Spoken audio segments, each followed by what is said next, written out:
सद्गुरु महाराज की जय। नमो नारायणाय।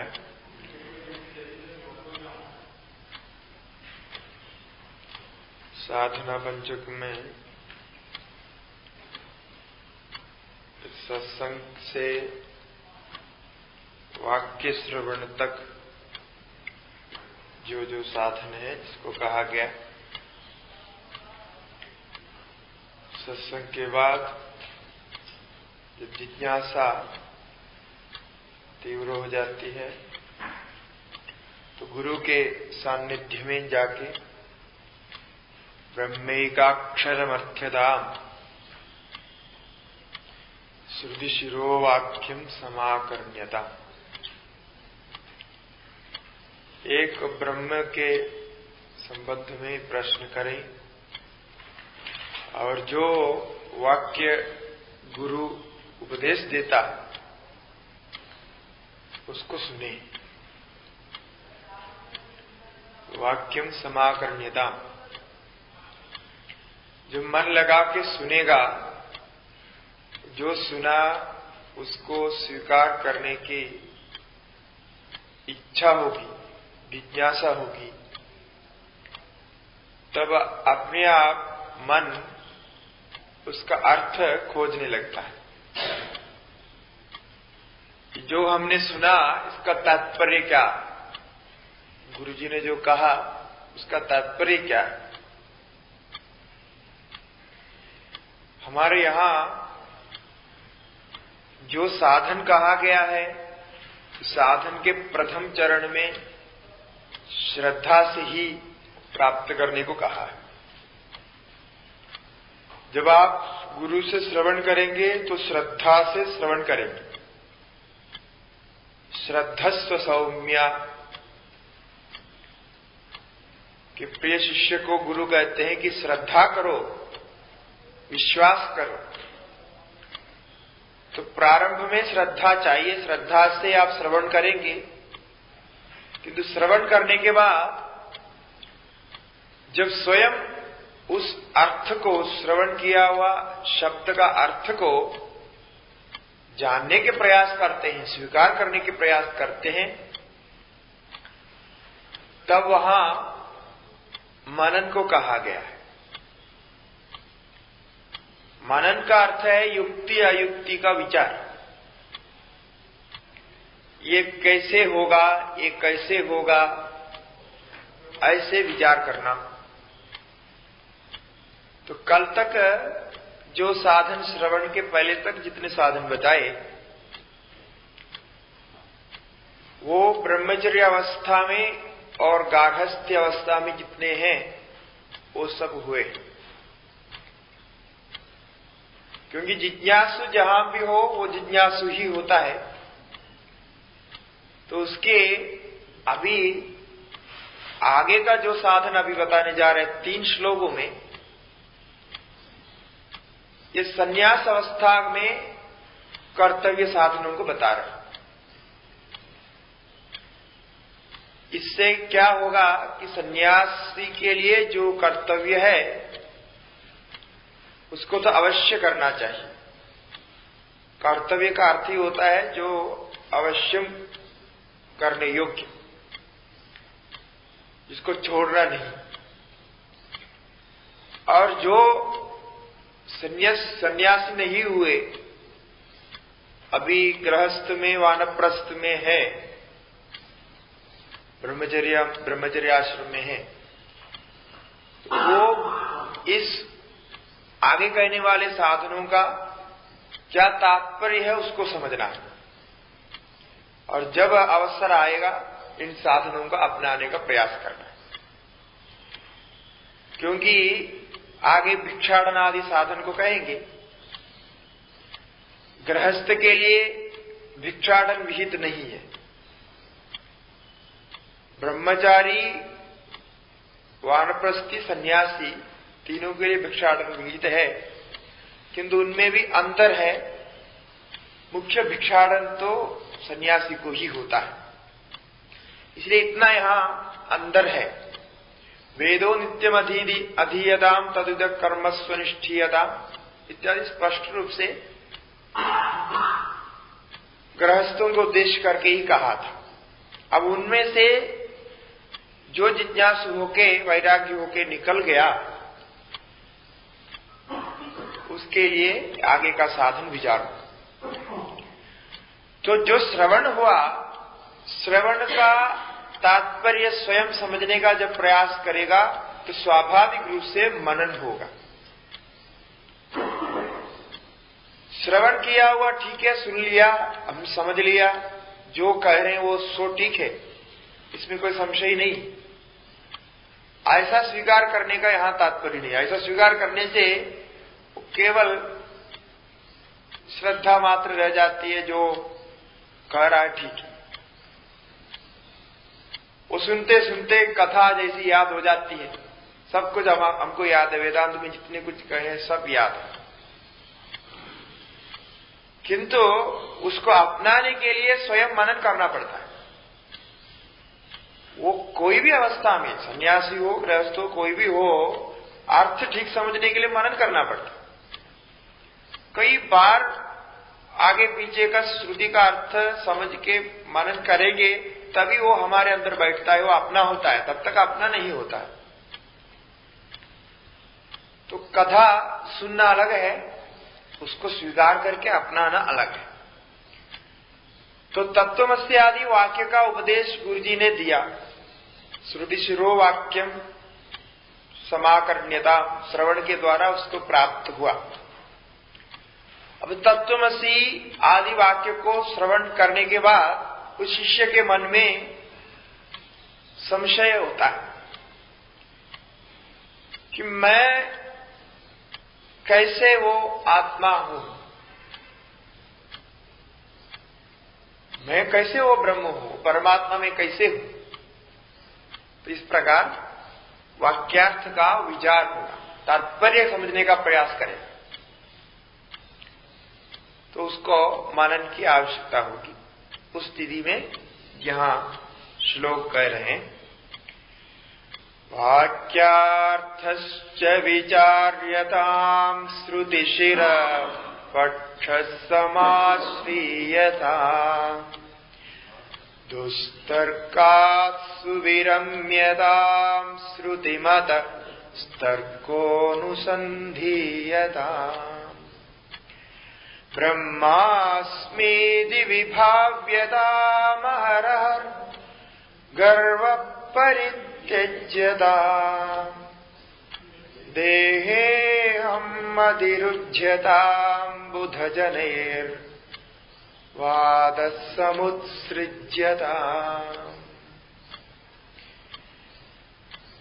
वाक्यार्थश्च विचार्यताम्, वाक्य का अर्थ का विचार करना चाहिए। वाक्य सुनना,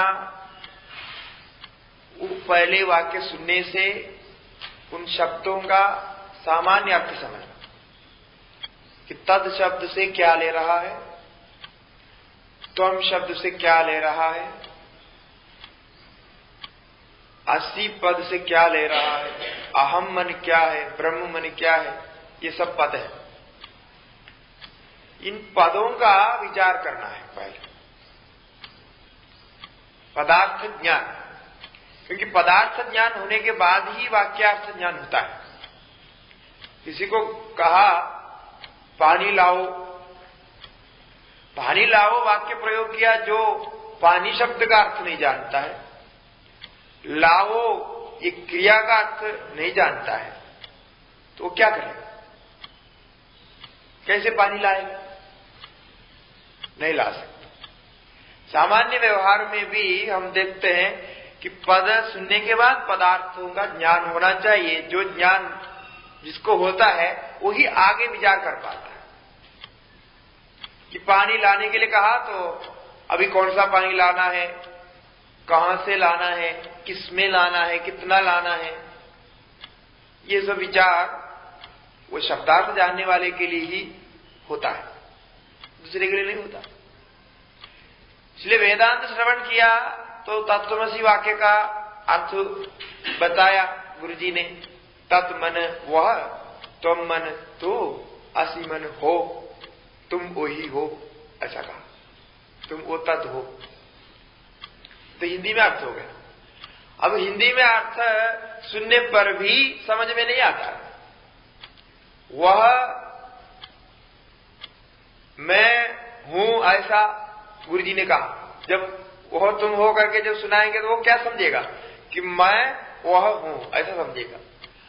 अब यहां मैं का अर्थ और वह का अर्थ है किसमें ले रहा, वह माने कोई भी हो सकता है, इसलिए फिर उसकी भी व्याख्या की जरूरत है। इसकी भी व्याख्या कर दी गुरुजी ने कि वह माने वो परमात्मा है जो परमात्मा से ये सबका सृजन होता है, जो ये सब रूप में स्थित है, वही परमात्मा तुम हो, ऐसा कहा। इसने व्याख्या करके बताई। जैसा तैसा पदार्थ का ज्ञान हो गया। इतने होने पर यहां विरोध दिखाई पड़ता है कि मैं ये शरीर में रहता हुआ व्यक्ति कैसे वो होता। मैं तो रोज भगवान का भजन करता हूं, भगवान से ऐसा वैसा सब मांगते रखता हूं, ऐसा मैं वह कैसे हो सकता? नहीं हो सकता। वो तो दाता है, मैं तो उसका सेवक हूं। वो तो देता है, मैं लेता हूं। उसके पास सब कुछ है और मेरे पास कुछ भी नहीं। ऐसे ऐसे भाव में बैठा है तो फिर वो अर्थ में विरोध आ जाए। वो व्यापक तत्व कैसे में हो सकता? तो मनन करने पर ऐसे विरोध आता है, तब इसका अर्थ समझना। छांदोग्य उपनिषद में एक प्रसंग है जो छांदोग्य उपनिषद का मुख्य अंश है। श्वेतकेतु नाम के एक लड़का है, वो आरुणि ऋषि के पुत्र है। आरुणि ऋषि श्वेतकेतु को कहता है, देखो बेटा तुम्हारा 12 साल हो गया, अभी तुम ये घर में रहना नहीं, गुरुकुल में चले जाओ, कोई गुरुजी के पास जाके अध्ययन करो, ऐसा कहते। क्योंकि घर में रह के तुम सीखेगा। यद्यपि स्वयं पिता जानते हैं, बहुत जानकार है, बाद में पता लगता है ज्ञानी है, फिर भी पिता सिखाने से पुत्र ठीक से नहीं सीखता है। क्योंकि पिता पुत्र में एक वात्सल्य भाव का संबंध होता है। पिता इतने ढांढ नहीं सकते हैं और पुत्र को भी होता है ये तो हमारे पिता है, मारेगा तो भी डांटेगा तो कितना कहे। इसके कारण कई विषय, कई सूक्ष्म चीजें उसके पकड़ में नहीं आती। इसलिए पहले जमाने में भी गुरु के पास ही भेजते थे, पिता जानते हुए भी।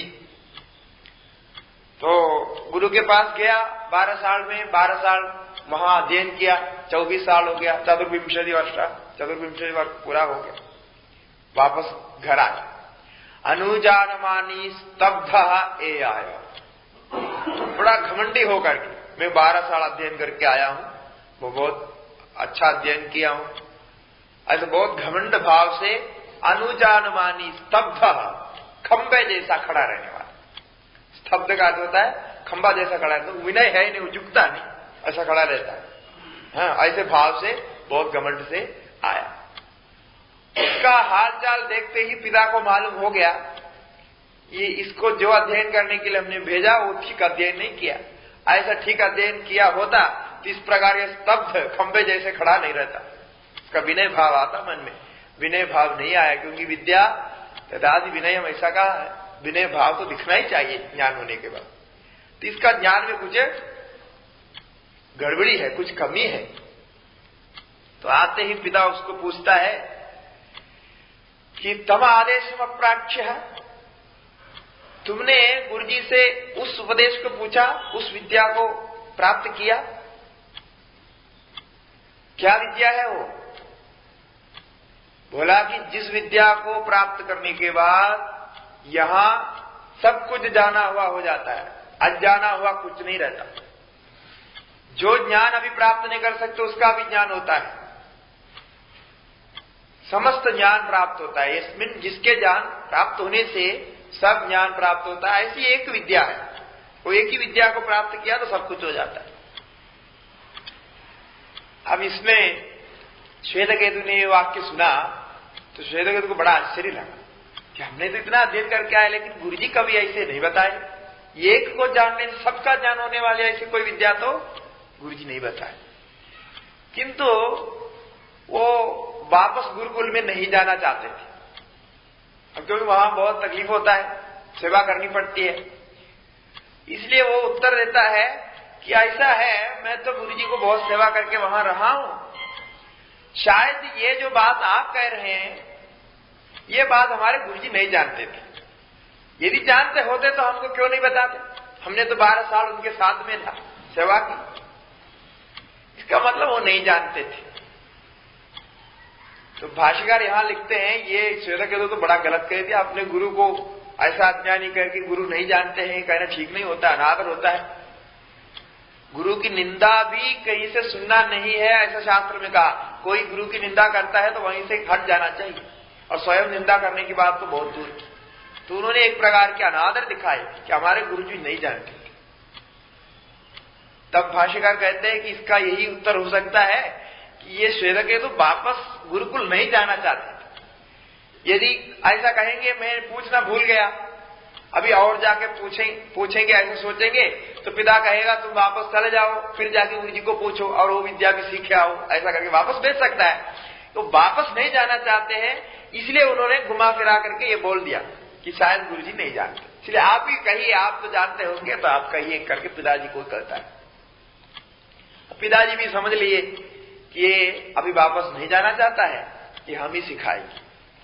फिर वो उपदेश प्रारंभ करता है।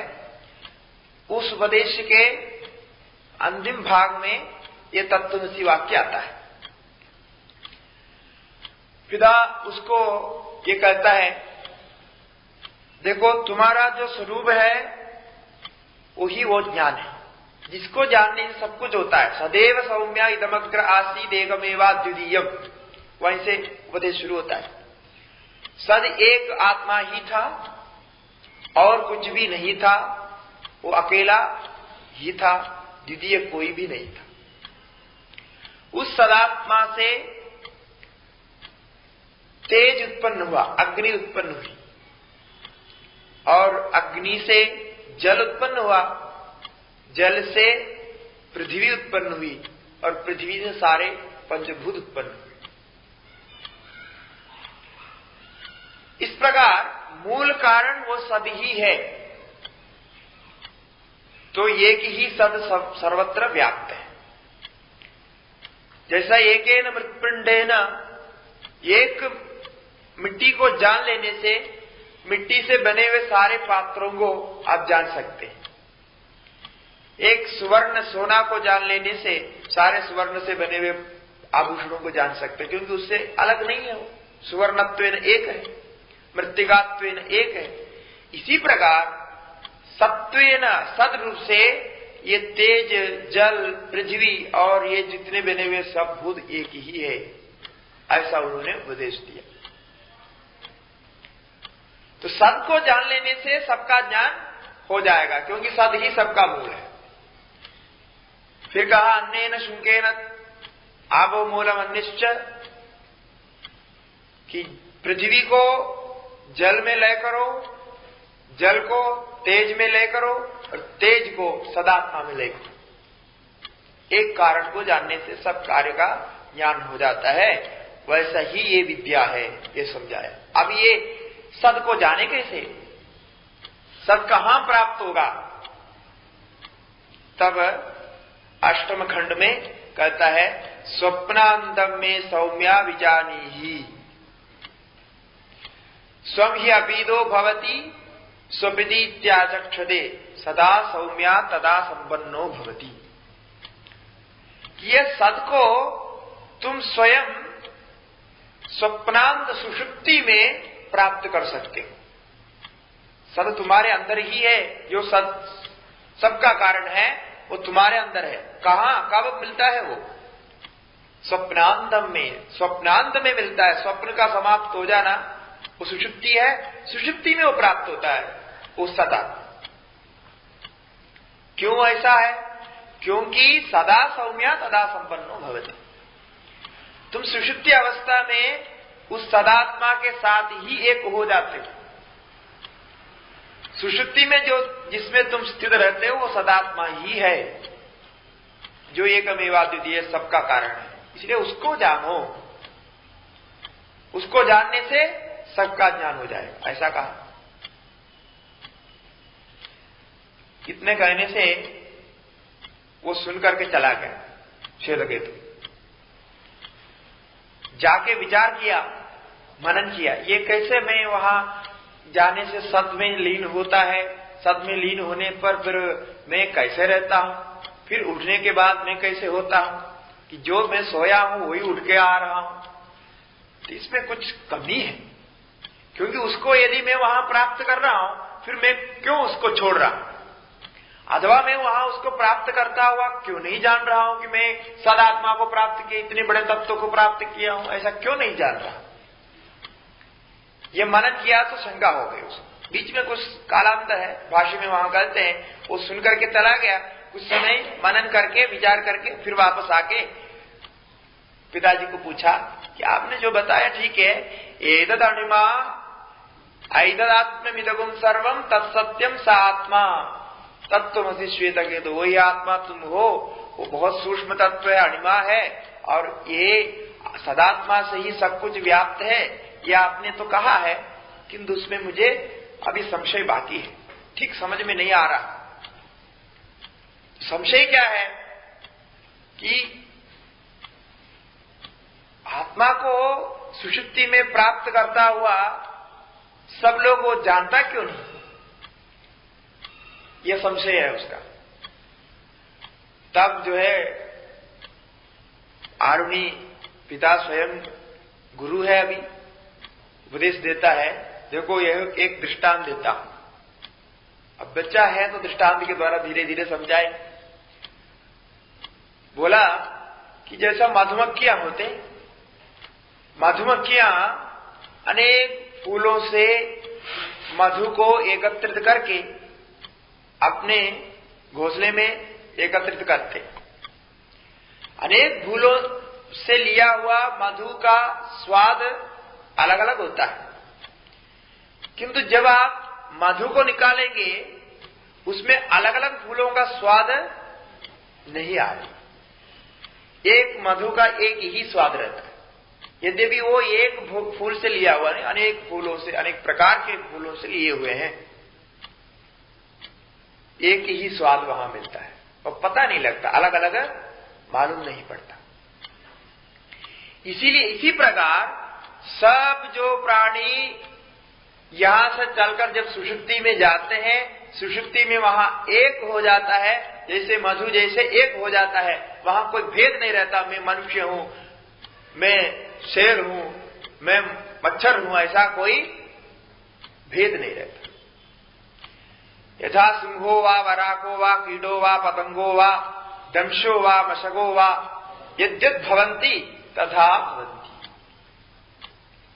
जो जो प्राणियां हैं सब मिलकर के भी सुषुप्ति में जाने से एक आत्म भाव को प्राप्त करता है, वहां कोई भेद नहीं रहता। इसलिए तुमको वहां पता नहीं लगता है कि मैं श्वेतकेतु नाम के एक मनुष्य हूं, अभी मैं सुषुप्ति में यहां आया हुआ हूं, ऐसा करके तुमको मालूम नहीं होता। एकत्व को प्राप्त किया है, अपना कोई आइडेंटिफिकेशन पहचान नहीं रहा, इसलिए तुमको वहां अपना परिचय नहीं होता।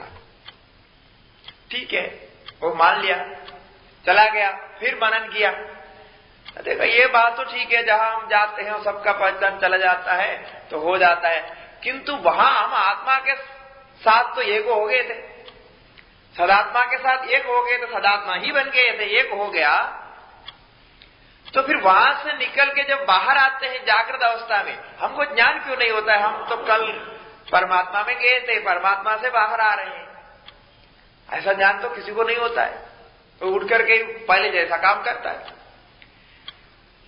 तो कारण हमारा सबका कारण हमारा स्वरूप सदात्मा ही है, उसमें रात को हम मिल गए थे, फिर उठ करके आया तो ज्ञान क्यों नहीं रहता, ये संशय आ गया उसको। ये वापसी की बात, पहले तो जाते समय अपना पहचान क्यों नहीं रहता, ये प्रश्न था। दूसरा जो है प्रश्न, वापस आते समय, वापस आने के बाद वो ज्ञान क्यों नहीं रहता। तब पिताजी दूसरा दृष्टांत देता है। कहते हैं ये नदियां कहां से निकलती है, नदियों का मूल कारण क्या है। नदियों का मूल कारण समुद्र ही है, क्योंकि सारे पानी का मूल कारण समुद्र ही है, ऐसा मानते हैं। तो समुद्र से पानी बादल बनकर के, वर्षा होकर के, पहाड़ आदि में गिर के, उसके अलग अलग स्थिति में अलग अलग नदी नाला आदि बन के फिर चल के वापस समुद्र की ओर जाते। तो हमेशा कार्य कारण के ओर ही जाता है, ये एक नियम है। उसका जो मूल कारण होगा उसी के ओर ही सारे कार्य जाता है। अब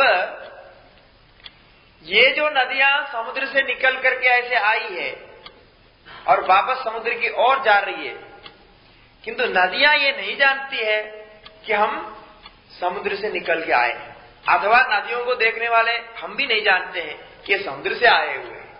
हम सोचते हैं ये पहाड़ से निकल रही है, नदी यहां से निकल रही है, वो स्थान बदल गया ऐसा लगता है। तो नदियां, समुद्र से निकली हुई नदियां नहीं जानती हुई सारे बाहर बहती है, फिर समुद्र में जाके मिलती है, फिर बाद में वैसे ही वर्षा के द्वारा फिर नदी बन जाती है, फिर समुद्र में जाके चक्कर चलता रहता है। किंतु यहां कह रहा है ऐसा होने पर भी ये नहीं जान पाता है कि हमारा मूल कारण वही है, समुद्र है, ऐसा नहीं जानती नदियां। इसी प्रकार हम भी नहीं जानते हैं कि हमारा मूल कारण वही आत्मा सद है और वहीं हम जाकर के अभी बाहर आए हैं, ऐसा हम नहीं जानते। वहां एक हो जाता है, वो पता ही नहीं लगता, वो वहां से निकलने के बाद मालूम नहीं पड़ता। वहां भी यही कहा कि जो शेर सोया, जो सोते समय सुषुप्ति अवस्था में, वो शेर तो सदात्मा हो गया, सदात्मा हो गया, किंतु उड़ने के बाद वो मनुष्य नहीं बनता है, शेर शेर ही बन करके उठता है, मच्छर मच्छर ही बन के आएगा, लेकिन सोते समय सब एक ही रूप में सदात्मा में सोता है, उसमें कोई अंतर नहीं। सुषुप्ति अवस्था में शेर अपना स्वरूप को भूल जाता है कि मैं शेर हूं, मैं सो रहा हूं। मच्छर अपना स्वरूप को भूल जाता है, मक्खी अपना स्वरूप को भूल जाता है, सिंह हो वा, वराग हो वा, कीड़ो वा, पतंग हो वा, जो जो होता है, मनुष्य है, कोई भी सोने के बाद उसका अपना पहचान नहीं रहता, सब भूल जाता। तो कारण में मिल रहा है, कारण से आ रहा है, ये ज्ञान नहीं रहता, ज्ञान रहता है। इसलिए हम वहां जाकर के वापस आने पर भी वहां से आया है ऐसा मालूम नहीं होता। ये कहा तो श्वेतकेतु के बात समझ में आई कि हम सद में ही लीन हो रहे हैं, सद में से बाहर आ रहे हैं, तो भी हमको सद का ज्ञान नहीं है, ये बात का ज्ञान नहीं है, इसलिए हमें उस सद प्राप्त नहीं हो रहा है। ये बात समझ में आया। फिर विचार किया, वो तो ठीक है, किंतु मेरा जो स्वरूप मैं मान रहा हूं, ये तो शरीर को, मन को लेकर के मान रहा हूं। मैं जैसा अहम ब्रह्मास्मि में जो अहम करके किसको ले रहे, मैं करके जिसको ले रहा है वो ये। अब ये मैं कौन है? मैं ये शरीर है कि मन है, क्या है? यदि शरीर है तो ये ब्रह्म हो नहीं सकता। शरीर तो अत्यंत परिच्छिन्न, इतनी जगह पे इसका है और कोई आगे पीछे इसकी व्याप्ति है नहीं। तो फिर इस पर विचार करता है, फिर पिता के पास जाके पूछता है कि ये मैं कैसे हो सकता हूं कि इसमें तो चोट भी लगता है, बाद में मर भी जाता है, चोट लगता है तो दर्द भी होता है, और इसमें विकार होते रहते हैं, बदलता रहता है, तो ये मैं कैसे हूं? तब जो है वहां एक वृक्ष का दृष्टांत देता है। देखो, तुम और तुम्हारा शरीर अलग है, तुम तो उस शरीर के अंदर रहने वाले हो, तुम स्वयं शरीर नहीं हो। ये कैसे? जैसे देखो, एक वृक्ष है, अस्य सौम्या महदो वृक्षस्य यो मूले अभ्यहन्यात् अथ सा शुष्येत्। एक वृक्ष है, वो वृक्ष के कई बाजू में एक जगह किसी ने धरांती से काटा, मारा, चोट लगा। चोट लगने से क्या होता है, हमको जैसा चोट लगता है वैसे ही होता है। उसका वो छिलका निकल जाता है और छिलके से कुछ रस बाहर गिरने लगता है और कुछ समय वो ऐसा रहता है।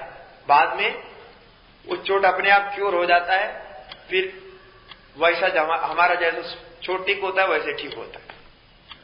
अब श्वेता कहते हैं ये बात ठीक है, ऐसा होता है, वृक्ष में देखा। अब वो वृक्ष के एकाम शाखा अभ्यहन्या, किसी ने उसकी एक शाखा काट ली। हम लोग तो काटते रहते हैं, वृक्ष पहले लगाते हैं, फिर उसको डिजाइन बनाने के लिए उसकी शाखाएं काटते रहते हैं। शाखा काट ली, वैसे ही हुआ, उसी में से भी खून जैसा रस निकला और जैसा जैसा हमारे शरीर में होता है वैसा सब उसमें भी विकार होता है। वो दवाई ठीक समय पर ठीक से धूप लगना चाहिए तब ठीक होता है, नहीं तो वो सड़ भी सकता है, वृक्ष खराब भी हो सकता है। तो वो शाखा कट जाने पर भी वृक्ष नहीं बना, जिंदा है, और वो वृक्ष उसको ठीक कर देता है और उससे आगे शाखा फिर निकल जाती है, उसमें अंकुर आ जाता है, ठीक होता है। बोला ये भी ठीक है। अब कई जगह ऐसा ऊपर नीचे सब काटा तो भी वृक्ष अपने को बचाते रहे, वो मरे नहीं। किंतु मूले अभ्यहन्या, यदि वो वृक्ष की जड़ ही काट लेंगे नीचे से, तब तो फिर नहीं बच सकता, वो मर जाता है। देखो तुम्हारा भी ऐसा ही है, तुम्हारा एक एक अवयव निकल जाता है तब तो तुम जिंदा रहते हो। तो जिसके कारण तुम जिंदा रहते हो और जो चला गया, ये दोनों अलग है। तुम तो अभी भी हो, अपने को मानते हो मेरा शरीर का एक अंग चला गया लेकिन मैं जिंदा हूं। और चोट लगता है तो जैसा वृक्ष को होता है वैसा ही तुमको भी होता है। वृक्ष के शरीर में तुम्हारे शरीर में कोई अंतर नहीं। किंतु इसको ठीक करने वाला कौन है? वृक्ष के अंदर बैठ करके जान करके वो ठीक कौन करता है? तुम्हारे शरीर को चोट लगता है तो शरीर को ठीक कौन करता है? तो कोई बैठा हुआ है जानकार इसके अंदर, वो ही करता है। इसलिए तुम्हारा शरीर अलग है, उसको ठीक करता है वो जो है वही तुम्हारा स्वरूप है। वो वृक्ष में भी ऐसा ही है, हमारे जैसा होता है वैसा ही होता है। इसलिए जीवापेदवावकिलयितम म्रियते न जीवो म्रियते। जीव के साथ जो संबंध रखता है उसमें विक्रियाएं होती है, उसमें चोट लगता है और वो मर जाता है, किंतु जीव नहीं मरता। यदि जीव मर जाता है तब तो वो चला जाता। इसलिए वो मूल अहन्या का कि वो शरीर को ऐसा कर दिया कि अब उसमें जीव नहीं रह सकते। जीव रहने के लिए होना चाहिए ना, मिनिमम वो चलाने लायक उसकी सुविधाएं होनी चाहिए, तब जीव रहता है। जैसे गाड़ी होती है, गाड़ी खराब होते हैं और रिपेयर करते रहते हैं, क्योंकि ऐसे एक स्थिति आ जाती है कि गाड़ी रिपेयर नहीं हो सकती है, तब तो उसको फेंक देते हैं। शरीर भी बिल्कुल वैसा ही है कि जब तक इसमें रिपेयर हो सकता है आत्मा इसको रिपेयर करते रहते हैं, अपने आप भी रिपेयर करते हैं और आप डॉक्टर आदि को मिलकर के मदद लेते हैं, उनको भी रिपेयर कराते हैं। क्या क्या बदल करके रखते हैं, हाथ भी बदलते हैं, क्या क्या नहीं बदलते, ब्रेन भी बदलते हैं, सब कुछ बदल करके चलाते हैं। किंतु कभी ऐसे हो जाता है गाड़ी इतनी खराब हो जाती है कि इसको फेंकना ही पड़ेगा, तो फेंक देता है, फिर दूसरे गाड़ी खरीद लेता है, दूसरे शरीर को प्राप्त होता है। इसलिए जीव कभी नहीं मरता। वासांस जीर्णानि यदा विहाय नवानि गृह्णाति नरोपराणि, ये गीता में स्पष्ट रूप से कहा कि जैसे कोट है, कपड़ा है, जब तक सिला करके चला सकते आप सिला करके चलाते हैं, बाद में वो ऐसा फट जाता है कि वो सिला नहीं सकते, रिपेयर नहीं हो सकता, तो फेंक देते हैं, फिर दूसरा कपड़ा ले लेते हैं। इसी प्रकार शरीर की भी है। तो शरीर जा रहा है किंतु आत्मा तो जिंदा है। इसलिए तुम जैसा सोच रहे हो वैसा नहीं, तुम्हारी आत्मा जो है वो अमरणशील है, अमर है, इसलिए उस आत्मा को जानो जो शरीर आदि से भिन्न है। ऐसा करके वृक्ष के उदाहरण के द्वारा श्वेतकेतु को आत्मा का स्वरूप का दिग्दर्शन कराता है। फिर सब हमेशा यही तो अंत में बोलेगा, आत्मविदगुम सर्वम तत्सत्यम स आत्मा तत्त्वमसि। ये उपदेश तो हर बात देता है। हाँ, ये तो उसको समझ में आ गया, ये आत्मा है, अलग रहता है। फिर उनको मन में आया कि ये आत्मा अंदर रहता है तो हम उसके साथ ही जन्म लिए, साथ दिन रात गुजारते हैं, तो ये आत्मा का ज्ञान क्यों नहीं होता है? ये आत्मा है करके क्यों पता नहीं लग रहा है? अभी तक हम शरीर को आत्मा सोच रहे थे, तो आत्मा करके क्यों नहीं पता लग रहा? देखिए, ये सब संशय तभी होगा, मनन करेगा। अब श्वेतकेतु एक एक सुन करके आगे का मनन कर रहा है, तब उसको संशय हो रहा है। संशय होने से उसका उत्तर दे रहे, धीरे धीरे उसको समझा रहे। तो ये प्रश्न आया कि आत्मा यदि हमारे साथ में ही है, हम नहीं मरते हैं, जीव नहीं मरता है, तो फिर पता क्यों नहीं लगता है? उसका ज्ञान क्यों नहीं होता? रहता यही है किंतु पता नहीं लगता, सब जगह व्याप्त रहता है, पता नहीं लगता। ऐसे कैसे होता है? यह प्रश्न मन में आया तो गुरुजी के पास जाके पूछा कि ऐसा क्या हो, इसका थोड़ा और समझाइए। आप जो बोल रहे हैं आत्मविदगुम सर्वम तत्सत्यम, और उसके साथ उन्होंने एक और जोड़ा, ये तक अणिमा, ये बहुत सूक्ष्म तत्व है भाई, बहुत सूक्ष्म है, इसको धीरे से विचार करो, बारीकी से सोचो, समय लगा करके विचार करो, तब मालूम होगा। तब ये आत्मा का ज्ञान सर्वत्र व्याप्त होने पर भी क्यों नहीं होता है, ये संशय के उत्तर में गुरुजी कहता है, देखो हमारे सामने एक पेड़ है, वो पेड़ है पीपल का पेड़।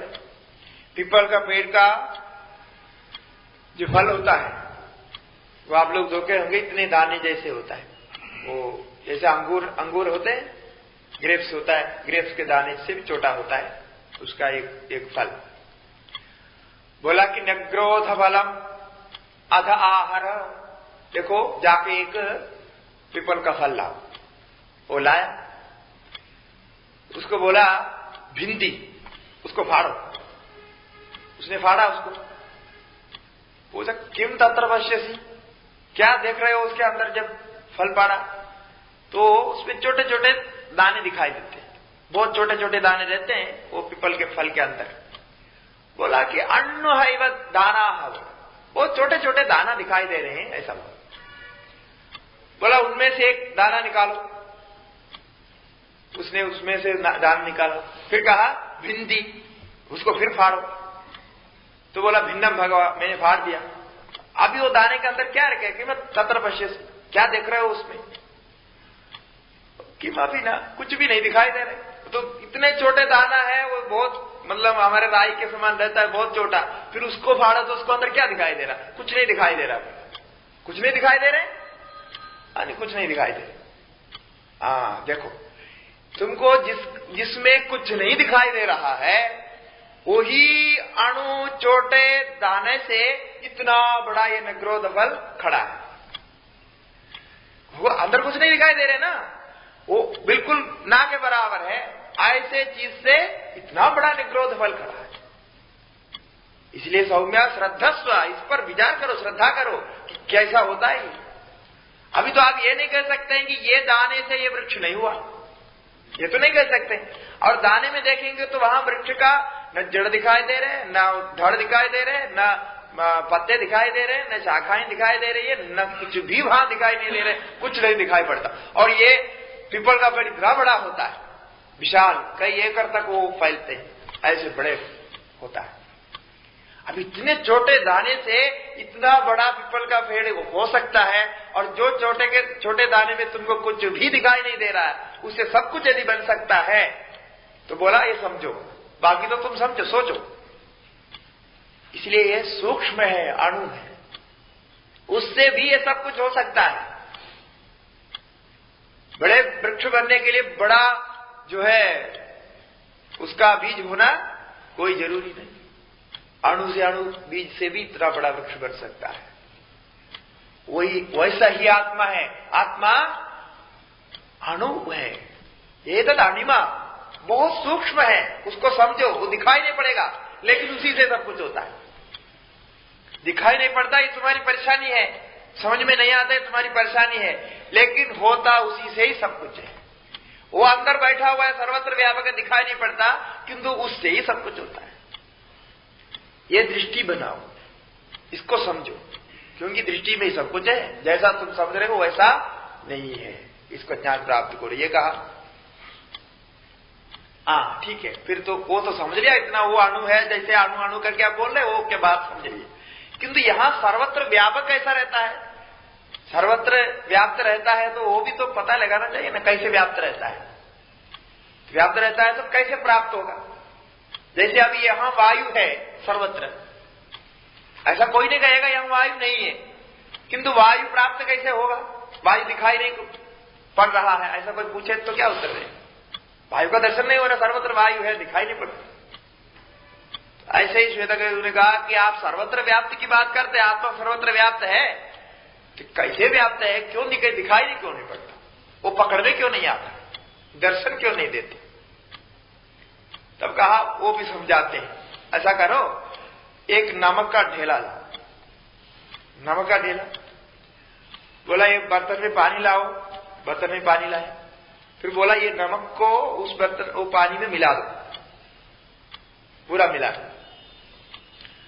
मिलाने के बाद पूछा कि पूरा ढेला मिल गया? हाँ पूरा मिल गया। अच्छा, अभी ऊपर से लेके चाट के देखो क्या है, क्या लग रहा है? वो बोला नमकीन लग रहा है। अच्छा नीचे से देखो, वो लगा के देखा, बोला वो भी नीचे, बर्तन के नीचे भाग में भी नमकीन है, बीच में से देखो वो भी नमकीन है, सब जगह नमकीन। अब बोला कि नमकीन का तो अनुभव तो हो रहा है, किंतु पानी में नमक कहां दिखाई पड़ रहा है? पानी में नमक दिखाई पड़ रहा है क्या? बोला दिखाई तो नहीं पड़ रहा है, लेकिन नमक उसमें है, नमक का अनुभव तो हो रहा है, उसका स्वाद तो हो रहा है, लेकिन दिखाई नहीं पड़ रहा है। इसलिए समझो कि सब चीज दिखाई देने की कोई जरूरत नहीं, दिखाई देने से ही होता है ऐसा नहीं, दर्शन होने से ही होता है ऐसा नहीं, अन्य अन्य उपाय से प्राप्त करते हैं। नमक को, पानी में मिलाया हुआ नमक को आप देख नहीं सकते हैं, उसको चांद करके उसका अनुभव कर सकते हैं, अन्य प्रकार से उसका अनुभव होता है। इसी प्रकार आत्मा व्याप्त है, सर्वत्र वो स्थित है, उसको देखने की चेष्टा आप करते रहते हो तो कभी भी वो दिखाई नहीं देगा, वो दृश्य नहीं बनता है, किंतु अन्य उपाय से उसको प्राप्त किया जा सकता है। अन्य उपाय क्या है? पश्यदे तो अग्रया बुद्धिया सूक्ष्मया सूक्ष्मदर्शी, उसको सत्व शुद्धि के द्वारा तीक्ष्ण बुद्धि से, सूक्ष्म बुद्धि से उसका ज्ञान हो सकता है। उपाय अन्य उपाय है, जैसा अभी वायु यहां है, किसी को समझाना चाहते हैं तो क्या करना पड़ेगा? ऐसे कुछ कपड़ा निकाल करके ऐसे ऐसे दिखाना पड़ेगा, देखो जिससे ये हिल रहा है वही वायु है, ऐसा दिखाना पड़ेगा, और कोई उपाय नहीं वायु का अस्तित्व दिखाने के।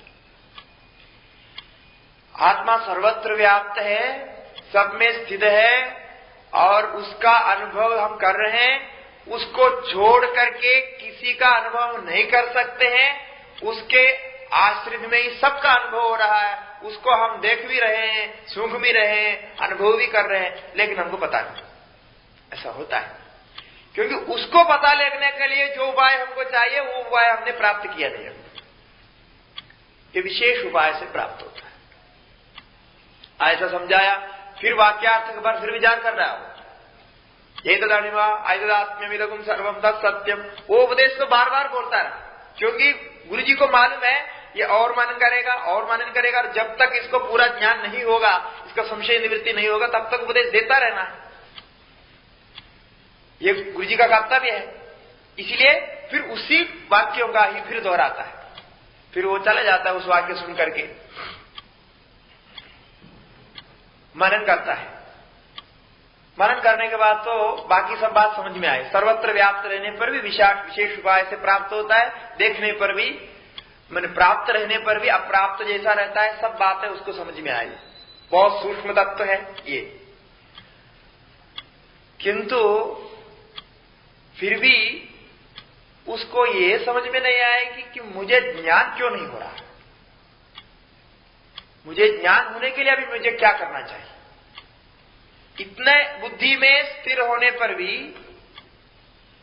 वो पूरा स्वीकार नहीं कर पा रहा, कुछ कम ही लग रहा। फिर दूसरे दिन आकर के पूछा, बात तो सही आपने बताई, सब कुछ मैंने बुद्धि से तो समझ लिया, किंतु फिर भी कुछ कमी लगता है। जो आप बात बोल रहे हैं पूरे पूरे स्वीकार करने में कुछ कमी लगता है, तो क्यों ऐसा होता है? कौन सा साधन अभी मुझे करना चाहिए? क्या करने से मुझे आप वो तत्व प्राप्त हो जाए कि मैं अपने में स्थित हूं कि मैं बाहर में स्थित हूं, मैं कहां स्थित हूं? तब वो ऐसे प्रश्न करता है तो एक आदमी का दृष्टांत देता है। देवदत्त नाम के कोई आदमी था, सज्जन था, थोड़ा धनिक था। उसके घर में चोर घुस गए। चोरों ने जो है उसको पकड़ के उसके आंखों में पट्टी बांध के, हाथ पैर बांध करके लेके गया और घन घोर जंगल में छोड़ दिया। छोड़ करके चोर अपने जो लेना है वो लेकर के गोलो। ये देवदत्त नाम के व्यक्ति ये था, गंधार देश के था। तो छोड़ दिया, चोर चला गए। ये वहां चिल्लाता रहा कि मैं गंधार देश का हूं, मैं अभी यहां पड़ा हुआ हूं, मुझे कोई बचाए, कोई मेरे आंख की पट्टी खोले और मुझे रास्ता बताए कि वापस मैं कैसे अपने गंधार देश को पहुंच सकता हूं। ऐसे चिल्लाता रहा। तब कोई उस माने जंगल में कोई लकड़ी ढूंढने कोई आया, कोई कृपा करके आके उसको उसके आंखों में पट्टी खोल दी और रास्ता बताया कि ऐसा है, इधर से जंगल से दक्षिण की ओर जाओ, फिर वहां से आगे चलेंगे, एक गांव आएगा, गांव से फिर पार हो जाएगा, वहां नदी आएगी, फिर एक माने खेत आएंगे, खेत के बाद फिर आएगा। ऐसा ऐसा करके उसको कैसे जाना है, गंधार देश को कैसे प्राप्त होना है, ये रास्ता बता दिया और उसको छोड़ दिया। इतना कर दिया उसको श्वेतकेतु को।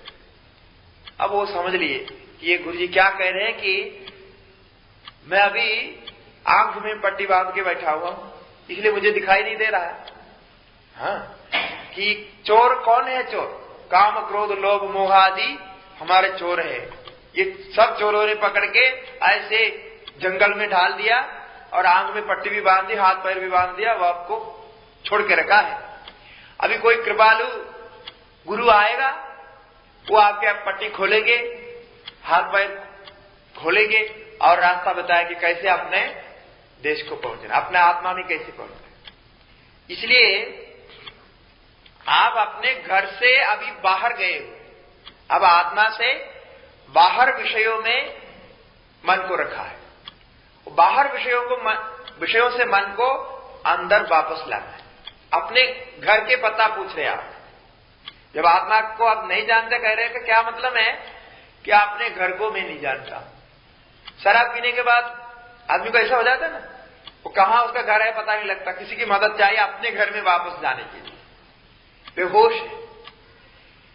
इसी प्रकार बेहोशी की स्थिति में है तो कोई गुरु आकर के पता बताएगा, देखो तुमको अपने इस रास्ते से अपने अंदर जाना है, ऐसे बताएगा, तब आप अंदर जा सकते। देखिए ये जो उपदेश है महावाक्य का, इसमें सब साधन है। इसलिए मैंने ये प्रसंग उठा करके सब आपको बताया कि साधन क्या है और उसका स्वरूप क्या है, वो प्राप्त क्यों नहीं होता, ये सभी कुछ इसमें वर्णित है। क्योंकि आरु ने अपने पुत्र को बहुत प्रेम से सब समझा रहा, इसलिए सब बातें उन्होंने समझाई। तो अभी क्या है, इतना तो बता दिया कि गुरुजी का मार्गदर्शन होना चाहिए और गुरुजी का मार्गदर्शन से उस मार्ग से चलेंगे, अपने देश को प्राप्त हो जाएगा। किंतु प्राप्त होते समय किस क्रम से प्राप्त होगा? अब आत्मा को प्राप्त करेंगे तो उसका क्रम क्या रहेगा, स्टेप बाय स्टेप कैसे वो प्राप्त हो, ये संशय रहता है। तब बोलते हैं ये संशय का उत्तर में दोनों चीजें हैं। मृत्यु के समय में कैसे आत्मा होता है, मन आदि इंद्रिय आदि आत्मा में कैसे लीन होते हैं, और सुषुप्ति के समय में मन इंद्रिया आदि कैसे आत्मा में लीन होते हैं, जैसे सदैव सौम्य इत्यादि बताया। और समाधि के स्थिति में, मतलब आत्मज्ञान प्राप्ति की स्थिति में कैसे मन में अपने आत्मा में सब लय होता है। ये तीनों के लिए एक ही उत्तर है कि कहा कि ये जो बाह्य इंद्रियां है ये पहले मन में लीन होती है। ये कैसे पता लगेगा? तो कहा एक व्यक्ति जो है बहुत बीमार है, वृद्ध हो गया, बीमार है, मरणासन है, अभी मरने वाला है, मरिष्यमाण व्यक्ति है। चारों तरफ खड़ा हुआ अपना पुत्र पौत्र आदि सब पूछता है कि आप मुझे पहचान रहे हैं, मुझे पहचान रहे, ये आया है, मैं अपना आपके आया हूं, आपका पुत्र आया हूं, ऐसा करके पहचान कराते हैं। वो आंख खोल करके तो देख रहा है, प्रयास कर रहा है, पहचानने का प्रयास कर रहा है, किंतु पहचान नहीं हो रहा। तो श्रुति कह रहे हैं कि जब तक पहचान होता रहता है तब तक उसके इंद्रियां मन में लीन नहीं हुई। जब इंद्रियां मन में लीन हो जाती है तब वो देखता, आंख खुली है लेकिन पहचानेगा नहीं, कान खुला है लेकिन शब्द नहीं सुनेगा, उसको कुछ पता नहीं लगता। तो पहले इंद्रियां मन में लीन हो जाती है, और जब तक मन में नहीं लीन हुई है तब तक जानता हूं बोलता, मैं आपको पहचान रहा हूं ये बोलता, मतलब तब तक वो ठीक है, अभी जल्दी मरने वाला नहीं, फिर टाइम लगेगा, उसको बचा सकता है। उसको बचाने के लिए भी आयुर्वेद में कुछ रहस्य विद्याएं हैं। यदि चाहिए तो 5 मिनट 10 मिनट तक मृत्यु को रोका जा सकता है।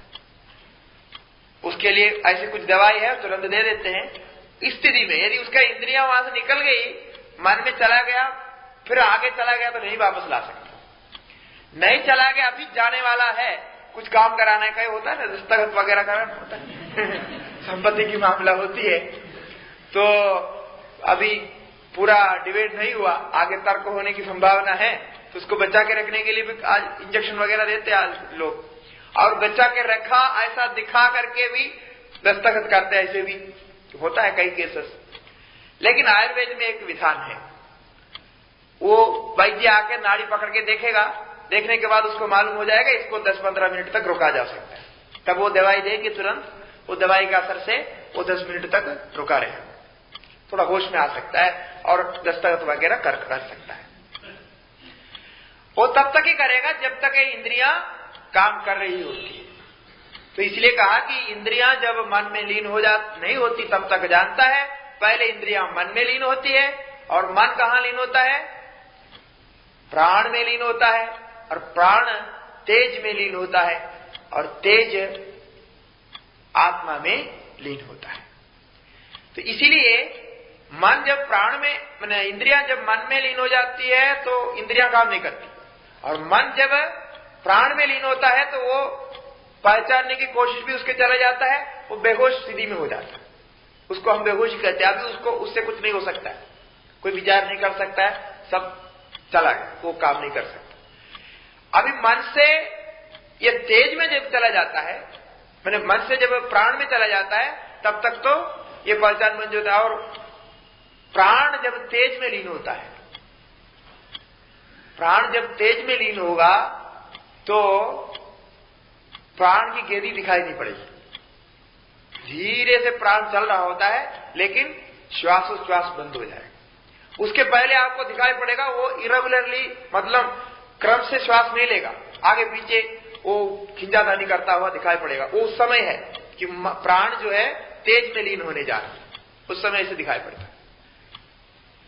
और तेज में लीन होने के बाद, तेज से जब परस्याम देवताया, पर देवता में, मैंने आत्मा में जब लीन होगा, वो सबको आत्मा में समेट लेगा, तो तेज मन गर्माइश, तो शरीर की गर्माइश भी समाप्त हो जाए, फिर शरीर में गर्मी नहीं रहती, और तेज में होने के बाद वो शरीर से निकल जाता है।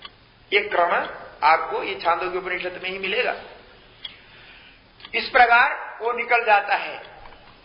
तो यही क्रम तुम्हारा साधन का भी है, ये कहने के लिए कि पहले इंद्रियों को मन में समेटो, और मन को तेज में स्थित करो, और तेज को आत्मा में स्थित करो। बीच में प्राण है, मन को प्राण में, प्राण को तेज में, तेज को आत्मा में।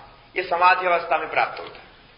किंतु समाधि अवस्था में इतना अंदर है, सुषुप्ति में, समाधि में और मृत्यु में अंदर इतना है कि मृत्यु में एक एक को प्राप्त करने के बाद भी वापस नहीं आता, किंतु समाधि में और सुषुप्ति सोते समय दूसरे दूसरे को लय करके भी वो वापस आ सकता है। उसका कर्म बाकी रहता है इसलिए वापस आ जाता है, कर्म बाकी नहीं रहने से वहीं से निकल जाता है, इसलिए कोई कोई सोते सोते निकल जाते हैं। ऐसा इतना अंदर है। बाकी साधन में यही क्रम है, इंद्रियों को मन में, मन को प्राण में, क्योंकि मन और प्राण का संबंध होता है, फिर उसको तेज में और परस्याम देवदाया, देवता में स्थित करो, यही साधन है, ऐसा कहा। तो उसने ये सब कुछ सुना, उसके बाद पूछता है, बात तो ठीक है, बहुत सारे साधन हैं, एक ऐसा साधन बताइए जिसको हम पकड़ने से बाकी सब हमको क्रम से प्राप्त होता रहे। साधनों में मुख्य साधन क्या है? तो आत्मा के ज्ञान के लिए मुख्य साधन तो ज्ञान ही है, इसमें कोई संशय नहीं। किंतु उस ज्ञान को, उस आत्मा को उस प्रकार प्राप्त करने के लिए एक और साधन है। वो क्या है? वो ज्ञान को भी प्राप्त करने के लिए साधन है, उसके लिए पूछ रहा है। तब दृष्टांत देता है, पहले जमाने में कोई चोरी करता था तो चोर को पहचानने की एक तरीका थी, एक विद्या। आजकल तो चोर को पहचानना बहुत मुश्किल है, क्योंकि स्वयं पुलिस ही चोर हो जाता तो कैसे पहचान, मालूम नहीं पड़ता ना, बहुत मुश्किल है, कौन चोर है नहीं पहचान सकते। पहले जमाने में इतने चोर नहीं होते थे, कहीं भाई अपनी जो है आपत्ति के कारण, कुछ जरूरत कारण चोरी किया। ऐसा एक चोर को पकड़ के लाया राजा के सामने, पुलिस पकड़ के लाई। वो चोर कहता है कि मैं चोरी नहीं किया हूं, ये लोग मुझे गलती से पकड़ के लाए। और पुलिस वाले कह रहे हैं नहीं, हमने देखे, हम देखे कि ये चोरी करता हुआ उसको पकड़ा है। अब विवाद हो जाता है। विवाद होने के बाद अब राजा को समस्या हो जाती है, कैसे निश्चय करेंगे कि ये सत्य कह रहा है कि वो सत्य कह रहा है।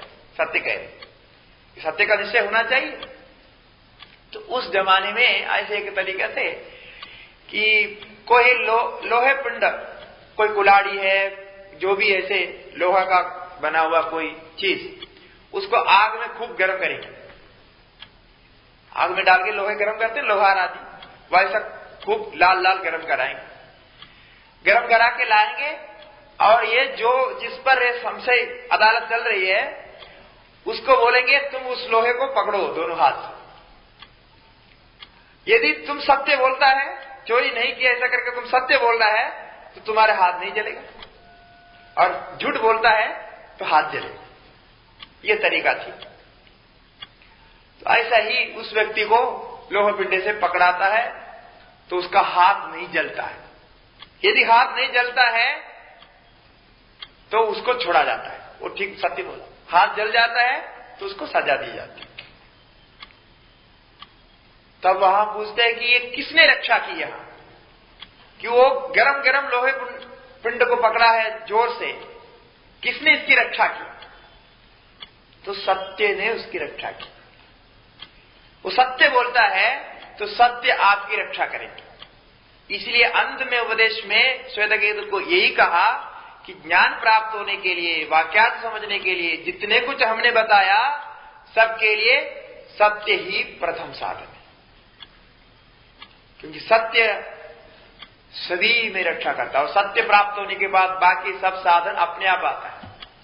और जहां जहां से साधन आपको प्राप्त होता है आपको ही मालूम नहीं होता। ये अंतिम उपदेश उसको देता है। फिर ये सत्य की ही रक्षा होती है, ऐसा उसको समझाता है। तो ये चोर का दृष्टांत देकर के अंतिम में कहा। तो श्वेतकेतु बाद में कहता है अभी मुझे कोई संशय नहीं, विजज्ञा विजज्ञा विधि।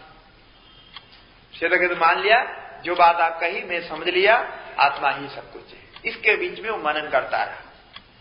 तो ये वाक्यार्थ का प्रसंग ऐसा ही होता है कि वाक्यार्थ समझने के लिए पूर्व को मनन करना पड़ता है। और मनन ऐसा साधन है आपको लक्ष्य तक पहुंचा देता है, आपको बुद्धि को सूक्ष्म करके लक्ष्य तक पहुंचा देता है। अब बीच बीच में जो साधन चाहिए वो आपको करते रहना है और आगे बढ़ते रहना है। यही साधन आप तैत्तरीय उपनिषद में भी देखेंगे तैत्तरीय उपनिषद में भी भृगु को उपदेश देता है, तो यदो वा इमानि भूतानि जायन्ते न जातानि जीवन्ति यं प्रयन्ते अभिसंविशन्ति इत्यादि कहता है कि उस आत्मा के बारे में। ऐसा ही है, बिल्कुल ऐसे ही प्रसंग है। फिर क्या कहा, क्या करना है जिससे सब कुछ उत्पन्न होता है, उस आत्मा को जानने के लिए क्या करना है?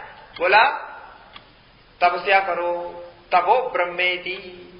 तपस्या करने के लिए, तपस्या माने सब साधन है, वहां भक्ति भी है, कर्म भी है, ज्ञान भी है और मनन भी है, श्रवण भी है, सब। तपस्तप्त्वा, वो तपस्या करके वापस आया। पहले जाना कि सब ये किससे उत्पन्न होता है? सारे भूत तो पृथ्वी से उत्पन्न होता है, इसलिए पृथ्वी ही वो आत्मा है, ऐसा समझा। गुरु जी ने कहा ना, अभी पूरा नहीं हुआ। तबो ब्रह्मेति, फिर तब ही ब्रह्म है, तपस्या करो। ऐसा करके कई बार बेचता है, धीरे धीरे धीरे जाके फिर मनन करके अंत में आनंदम ब्रह्मेति वजानात, आनंदादेव खलु इमानि भूतानि जायन्ते आनंदेन जातानि जीवन्ति आनंदम प्रयन्ते अभिसंविशन्ति। फिर अंत में आनंद रूप ब्रह्म को जान लेता है। ऐसी कथा है। इसलिए ये वाक्यार्थ विचार के लिए बीच में हमको साधन करना पड़ेगा। वो साधन मनन ही है, तो मनन करके इस अर्थ को समझना है। तो श्रवण के बाद मनन, वाक्यार्थश्च विचार्यता, विचार करें। तो विचार करने के बाद जो फल निकलेगा वो अंतिम में ज्ञान ही होगा। यह छांदोग्य के दृष्टांत से समझाए, यही वाक्यार्थ का विचार है। बाकी तत्त्वमसि आदि का जो अर्थ का संबंध इत्यादि के बारे में हम सुबेरे के क्लास में 2 दिन पहले बताए थे विस्तार से, इसलिए उसको नहीं दोहरा रहे हैं कि वो आप लोग सब श्रवण किए हैं। तो वही अर्थ है, बाकी साधन को यहां कहा।